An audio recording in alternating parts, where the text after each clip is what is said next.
వనరాల మధ్య ప్రవాహించే నదుల మధ్య అందమైన నగరం కిష్కింధలో భక్తితో మరియు పరాక్రమంతో ఉన్న హనుమంతుడు నివసించేవాడు. ఆయన తన భక్తి, బలము మరియు చతురతకు ప్రసిద్ధుడు.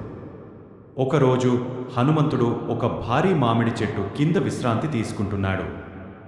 ఆ చెట్టు ఆకాశము నుండి బహుమతిగా చెప్పబడిన అత్యద్భుతమైన బంగారు మామిడి పండ్లను ఉత్పత్తి చేస్తుంది.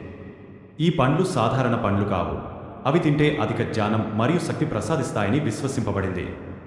ఆ సమయంలో హనుమంతుడు ఒక ఆలోచనకు వస్తాడు. ఈ దివ్యమైన మామిడి పండ్లు రాముడికి మరియు శక్తి ప్రసాదిస్తాయని విశ్వసింపబడింది. ఆ సమయంలో హనుమంతుడు ఒక ఆలోచనకు వస్తాడు. ఈ దివ్యమైన మామిడి పండ్లు రాముడికి మరియు సీతమ్మకు తీసుకెళితే ఎలా ఉంటుంది? వారు అన్నింట్లోనూ ఉత్తమంగా ఉండాలి. ఈ గొప్ప ఆలోచనతో హనుమంతుడు అతిపెద్ద మామిడిని